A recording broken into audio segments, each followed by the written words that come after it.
توبوا إلى الله جميعا أيها المؤمنون لعلكم تفلحون.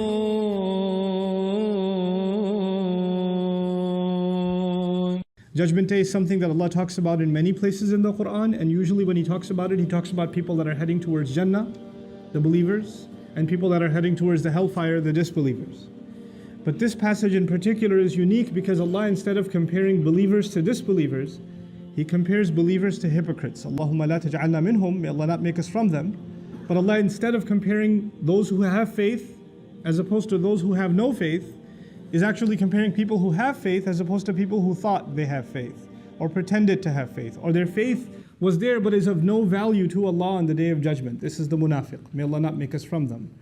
But this is why this passage is of particular importance, because it tells us many things about how not to end up in that scene on Judgment Day.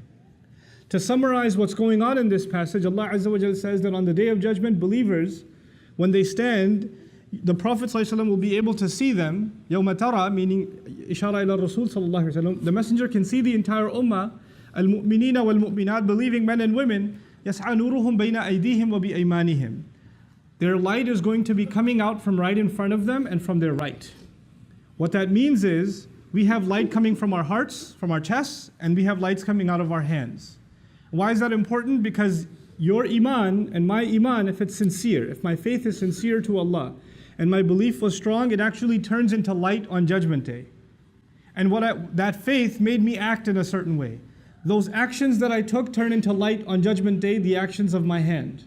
So you have two torches on Judgment Day. The Day of Judgment is dark. It's this long walk to Jannah. And you're going to need light to get there. Some people are going to have exhaustive light. Their light is so stretched that the Prophet ﷺ would describe that it could go from one city to another. It's that big of a light. Other people have such weak light, they still have it, but it's so weak they can barely see the next step that they're taking.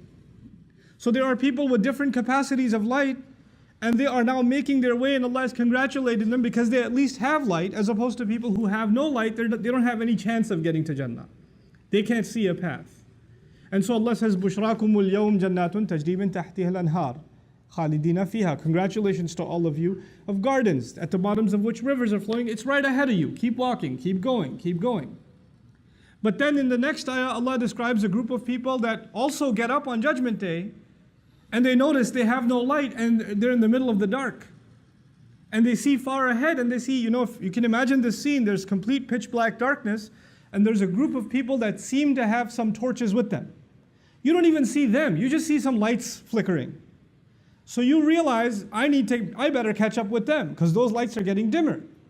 So these hypocrites wake up in this dark scene on Judgment Day, and they try to run and catch up to the believers because they have no light of their own.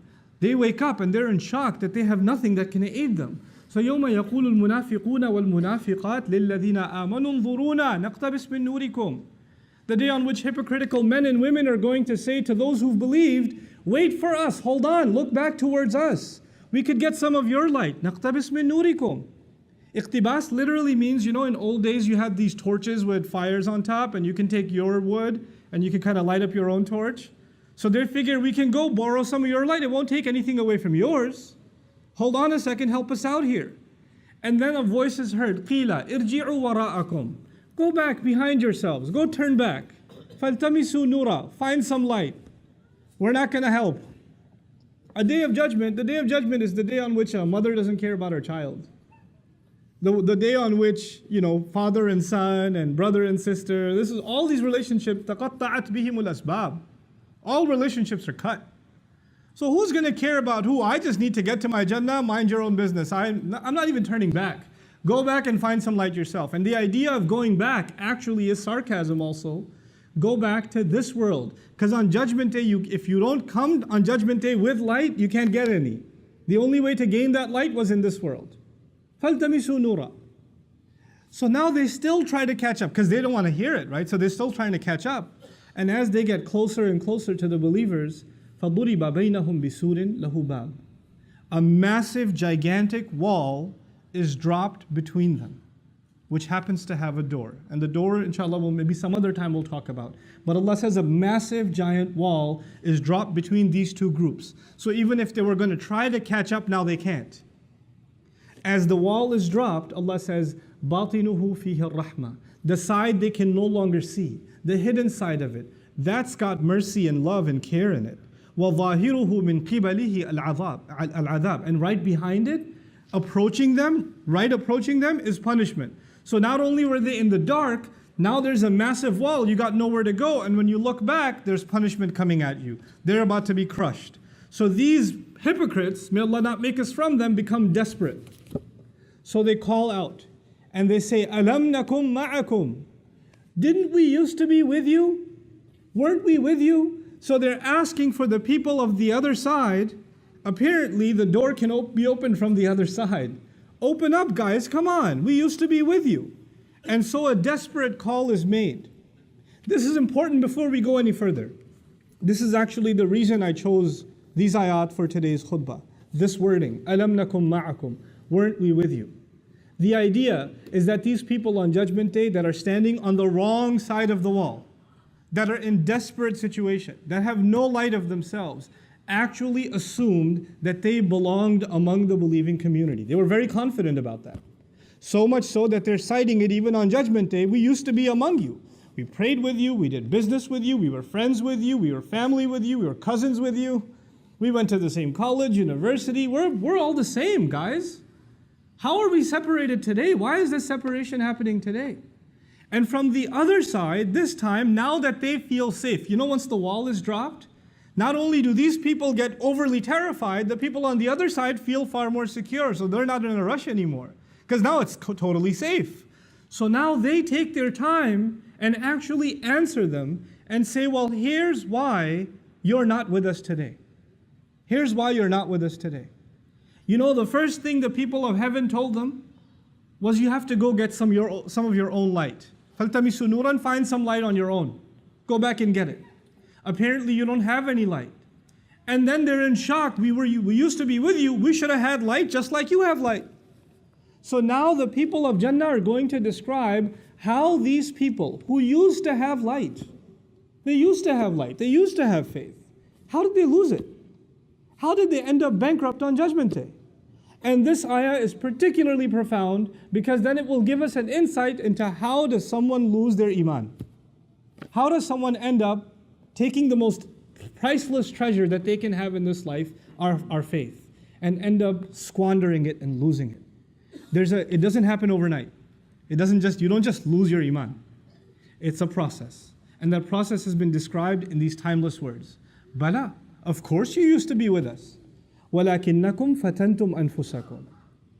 However, you put yourselves, I'll do a rough translation first and I'll explain. Number one, you put yourselves in fitna, you put yourselves in trial. Fatana in Arabic actually means to put something to the test. Fatana is also used when you test the purity of gold and you melt it and impurities come out. Gold doesn't go through an easy test, it goes through a painful, burning test. The idea of fatantum anfusakum, there are many lessons associated with it. For the purposes of this khutbah, I'll highlight one of them. You kept putting yourselves in situations where your faith gets tested. Try to understand what that means. You kept putting yourself in environments where you knew it was bad for you, but you said, no, I can handle it. I got this. You kept surrounding yourselves with friends that would do bad things, say bad things, see bad things, go to bad places, but you said, I'm not like them, I'm just trying to help them. And you kept going back into those environments. You kept getting into gatherings and places and situations. You kept putting yourselves in those places, assuming that it will not have any effect on you. It'll affect everyone else, but it won't affect you.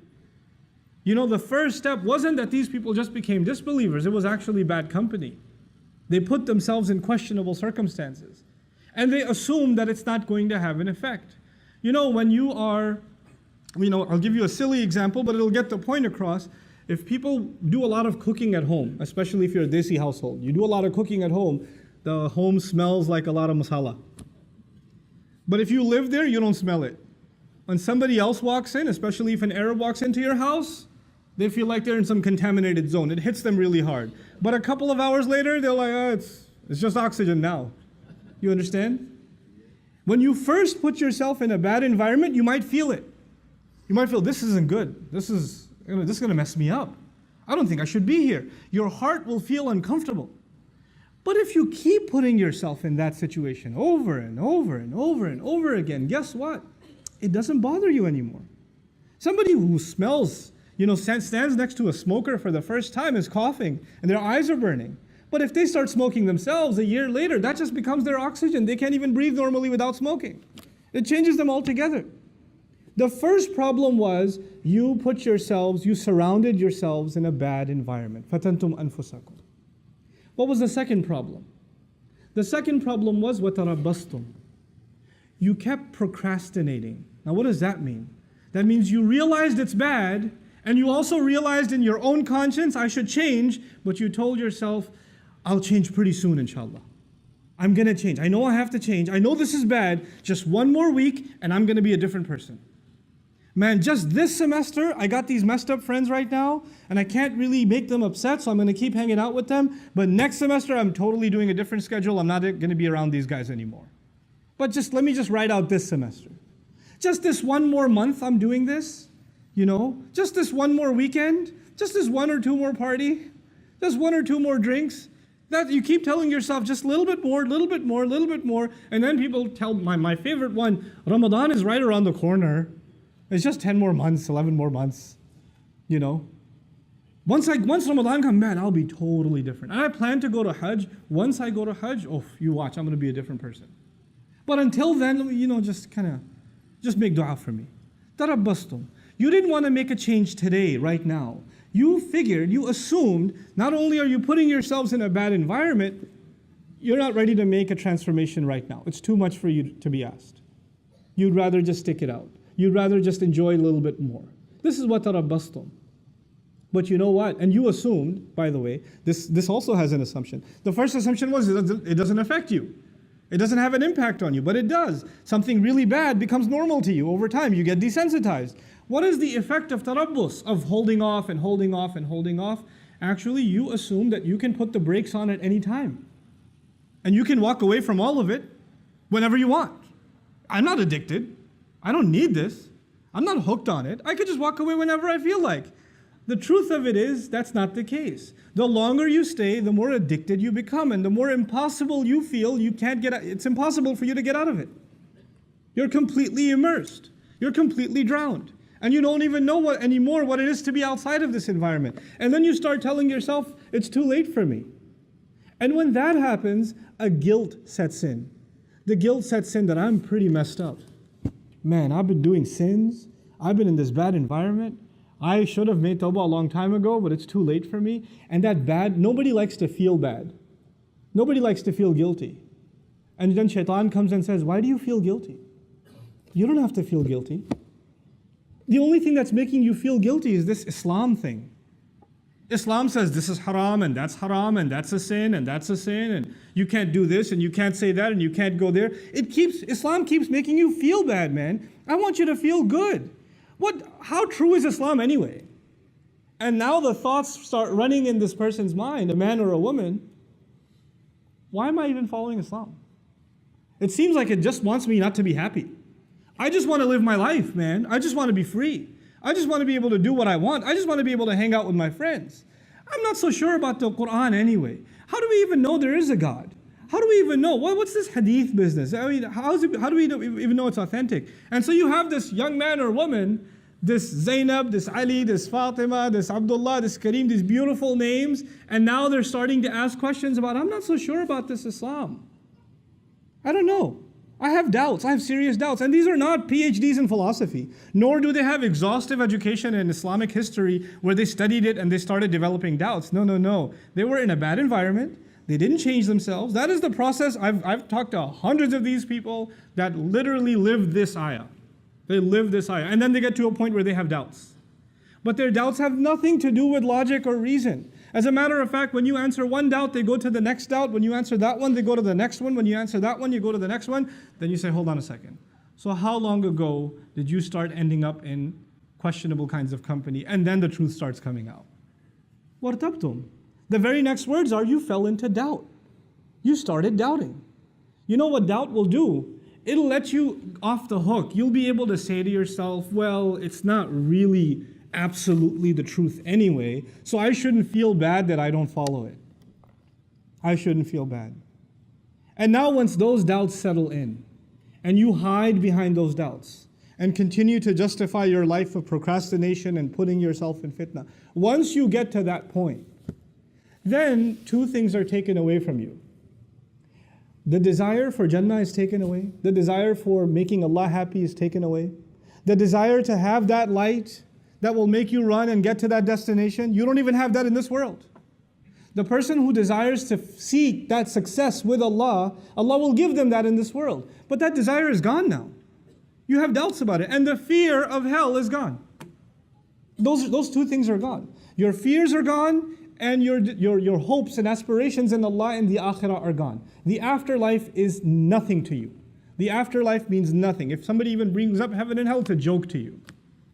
Well, if you take away heaven and hell, if you take away the motivation to end up in the reward of Allah, or get away from the punishment of Allah on Judgment Day, well, the only motivation you're going to have left are things that are left in this world, isn't it? You got nothing left in the next life. So the only thing to look forward to are stuff that's left in this life. And this life will be money, it'll be fame, it'll be leisure, it'll be pleasure, it'll be material things. That's all you ever think about, that's all you ever care about, that's all you ever want to know about, that's the only thing that ever interests you, that's the only thing you make efforts towards, because you think all of these things are going to bring you happiness. They'll bring you contentment. So the next words are, وَغَرَّتْكُمُ الْأَمَانِيُّ. False hopes deceived you. You had false hopes that some kind of worldly thing will bring you happiness, and you ran after it. You gave all of your life to it. And you would think that this will bring you what you're looking for, and you get to it. Like people wanting to see, people nowadays obsessed with the next movie that comes out, the next toy, the next device that comes out, right? Lines for the new Star Wars longer than passports for Hajj, Why? Because you need to go see it. If you don't see it, how does your life have any purpose? Your life means nothing if you didn't see it opening night, And so you have to see it. And by the way, hoping that this will bring you some kind of fulfillment that you haven't found anywhere else. And people walk out of it and say, that was pretty awesome. And then they're bored again. Like, what do I do now? Maybe I could go see it again. And then go see it again. They're like, well, not as exciting the first time, but still pretty cool. You keep looking for something more to fulfill you. Because the thing that will completely fulfill you, the pleasure of Allah, is no longer there. That desire is no longer there. وَغَرَّتْكُمُ الْأَمَانِيُّ حَتَّى جَاءَ أَمْرُ اللَّهِ. Until the decision of Allah came. This was your life. This, according to the believers, is a summary of a person's life that lost their faith. They started just with putting themselves in a questionable environment, and from there, it's a downward spiral automatically. The next thing is you start getting hooked on it, you put off, and then later on you start developing doubts, and from there, the only thing you ever work towards is worldly, lustful, material gain, material desires. وَغَرَّكُمْ بِاللَّهِ الْغَرُورِ. And then Allah says the ultimate deceiver, gharur is mubalagha. The incredible deceiver was successful in deceiving you. This is what the believers say to the munafiqun on the other side of the wall. This is an incredible scene, folks. They're standing by this wall in shock. Why aren't we on the other side? And now they're being reminded by their fellow believers on the other side. Well, remember that you did this, this, this, and this. And this is a gift of Allah to you and to me. It's a gift of Allah that this, hideous scene has been painted on Judgment Day. Because I would rather know now than then. I'd rather not stand there and then find out shocked. Why am I on the wrong side of this wall? Why am I not on the other side? How come I don't have any light? How come I lost this thing that Allah had given me? Every one of you sitting here, every believer has light inside their heart. Allah has granted it to us. The problem is whether or not you and I want to hold on to it or not. So you and I have to identify where we are. Maybe we're the people that just started putting ourselves in a fitna situation. Maybe we just started getting ourselves caught up in the wrong thing. Or maybe we've been caught up for a while and we've been putting off letting it go. Maybe that's happened. Maybe we've even gone further down the road and now we've started developing doubts. Maybe that's how far we've gone. Maybe we've gone way down the road. غَرَّتْكُمُ الْأَمَانِيُّ حَتَّى جَاءَ أَمْرُ اللَّهِ. Now all we live for is, toys and pleasures. That's all we live for now, is entertainment. That's what we've become. And so at the end of it all, nothing you earn, nothing I earn is worth anything on Judgment Day except that light. This is why when this passage began, Allah Azza wa Jal described it with light. And that light is the only thing that matters on Judgment Day. إِلَّا مَنْ أَتَى رَبَّهُ بِقَلْبٍ سَلِيمٍ. The one who comes before Allah with a sound heart, the heart that can beam light in front of them. Anything else that you and I have, that we have now, is worthless. It's completely worthless before Allah on Judgment Day. You can enjoy it for now, but if you get caught up in it and it takes up the space in your heart, then you have no room left for light in your heart. You just don't have room left. Which is why the last ayah of this passage is فَالْيَوْمَ لَا يُؤْخَذُ مِنْكُمْ فِدْيَةٌ وَلَا مِنَ الَّذِينَ كَفَرُوا مَأْوَاكُمُ النَّارُ هِيَ مَوْلَاكُمْ وَبِئْسَ الْمَصِيرُ. And today, there's not going to be any compensation, any ransom acceptable from you. Don't try to pawn it for anything else. There is no access into those doors. There's no getting through this door with any kind of penalty or payment. You can't get through. Not from you and not from those who've disbelieved. The scary part of this ayah is لا يُخَذُ مِنْكُمْ فِدْيَةٌ وَلَا مِنَ الَّذِينَ كَفَرُوا. You are now in the same position as those who disbelieved. You ended up being in the same position as those who disbelieved. I'm not going to take any ransom from you, and I'm not going to take any ransom from them. All of you, your place is fire. وَبِئْسَ الْمَصِيرُ. What a terrible place to be that is. And so at the end of it all, after painting this scene, Allah concludes. And I'll conclude with this ayah as well. How is it that we can continue to preserve our light and continue to remind ourselves not to put ourselves in that downward spiral? And whatever little light we have, how can we make it stronger and stronger and stronger? Allah Azza wa Jal Himself says, أَلَمْ يَأْنِ لِلَّذِينَ آمَنُوا أَن تَخْشَعَ قُلُوبُهُمْ لِذِكْرِ اللَّهِ. Isn't it yet time that believers' hearts should become, their hearts should become filled with awe, with the remembrance of Allah? Truly remembering Allah will bring awe into the hearts. And the more your hearts remember Allah, because Allah Himself is Nuru Samawati wal Ard, Allah is the light of the skies and the earth. The more Allah is in your heart, the more light is inside your heart. You understand? So He says, remember Allah. And then He says, how do you remember Allah? This is called Ataf Bayan in Arabic. وَمَا نَزَلَ مِنَ الْحَقِّ. And they should be filled with awe because of what came down from the truth. Because of the revelation, because of the Quran. Ponder over the Quran, remember Allah through the Quran. Weep when you recite the ayat of Quran. Think about what they mean to you, the gift that Allah has given you, because not only is Allah the light of the skies and the earth, the Quran itself is also described as light in the Quran. فَآمِنُوا بِاللَّهِ وَرَسُولِهِ وَالنُّورِ الَّذِي أَنزَلْنَا. Believe in Allah and His Messenger and the light that we sent down. Quran itself is called light. Quran itself is called light. And so the amount of time you spend with the Book of Allah, for your own personal benefit, when you sit and recite it and ponder over it, and you think about what Allah, your Master, is saying to you, that is going to fill your heart with light. And there's no more, greater a treasure in your life than that light. And you won't realize the price of it, I won't realize the price of it until we stand on that day when everything around us is dark. And the only light is the light coming out of my chest.